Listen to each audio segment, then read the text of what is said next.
Islamic T V کے معزز دوستو السلام علیکم۔ میں امید کرتا ہوں آپ سب خیریت سے ہوں گے۔ پیارے ساتھیوں، آج کی اس ویڈیو میں ہم بات کرنے والے ہیں کہ حضرت عمر کی دہشت اور آپ کا جلال کفر پر کس قدر طاری تھا۔ آپ رضی اللہ تعالیٰ کا نام ہی سن کر کفر تھر تھر کانپنے لگتا تھا۔ وہ صحابی رسول جو 22 لاکھ مربع میل کے مالک ہونے کے باوجود زمین پر لیٹا کرتے تھے۔ آپ رضی اللہ تعالیٰ عنہ ایک عاجز و عادل حکمران تھے۔ آپ رضی اللہ تعالیٰ عنہ کے دور میں کوئی شخص بھی کسی دوسرے شخص پر ظلم نہیں کرتا تھا۔ اگر کوئی طاقتور شخص کسی دوسرے کمزور شخص پر ظلم ناانصافی کرتا تو اس کو اس کی سزا دی جاتی تھی۔ پیارے ساتھیوں، انسان تو انسان صحیح، مگر آپ رضی اللہ تعالیٰ عنہ کی دہشت شیطان پر بھی طاری تھی۔ شیطان پر بھی آپ کی دہشت اس قدر طاری تھی کہ اگر آپ کو شیطان راستے میں کہیں دیکھ لیتا تو ڈر اور خوف کے مارے اپنا راستہ ہی تبدیل کر لیتا تھا۔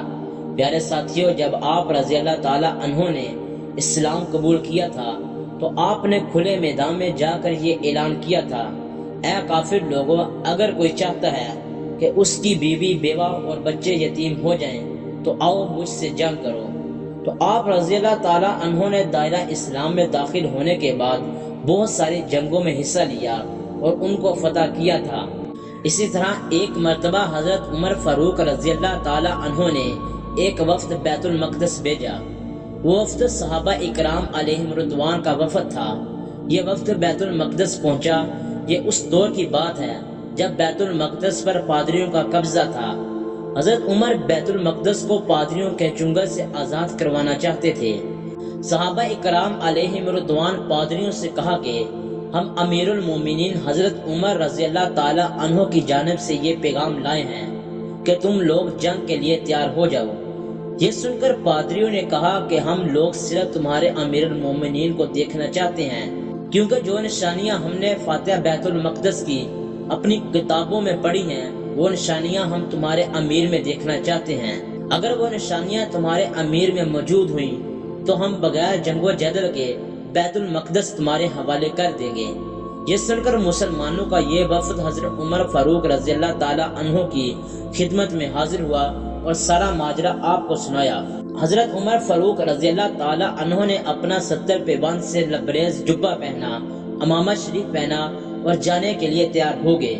سارے صحابہ کرام علیہم رضوان حضرت عمر سے عرض کرنے لگے، حضور وہاں بڑے بڑے لوگ ہوں گے، بڑے بڑے پادری ہوں گے، آپ رضی اللہ تعالیٰ عنہ اچھا اور نیا لباس پہن لیں، ہمارے بیت المال میں کوئی کمی تو نہیں۔ انسانی فطرت کا بھی یہی تقاضا ہے کہ جب بندہ کوئی بڑی جگہ جاتا ہے تو وہ اچھا لباس پہنتا ہے تاکہ اس کا وقار بلند ہو۔ مگر اللہ اکبر، صحابہ کرام علیہم رضوان کی یہ بات سن کر فاروق اعظم رضی اللہ تعالیٰ عنہ کو جلال آ گیا اور فرمانے لگے، کیا تم لوگ یہ سمجھتے ہو کہ عمر کو عزت حکومت کی وجہ سے ملی ہے یا اچھے لباس کی وجہ سے ملی ہے؟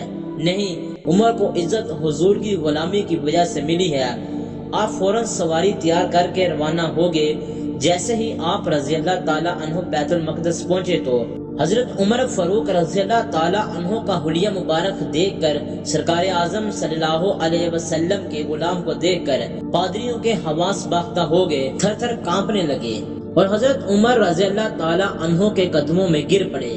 ساری بیت المقدس کی چابیاں حضرت عمر کے حوالے کر دی گئیں اور کہنے لگے کہ ہمیں آپ سے جنگ نہیں کرنی، کیونکہ ہم نے جو حلیہ فاتح بیت المقدس کا کتاب میں پڑھا ہے یہ وہی حلیہ ہے۔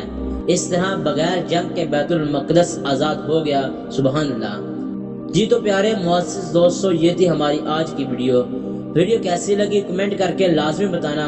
اگر ویڈیو اچھی لگی ہو تو ویڈیو کو لائک کریں اور میرے اس یوٹیوب چینل کو سبسکرائب کر لیں۔ ملتے ہیں اگلی ویڈیو میں، تب تک کے لیے اللہ حافظ۔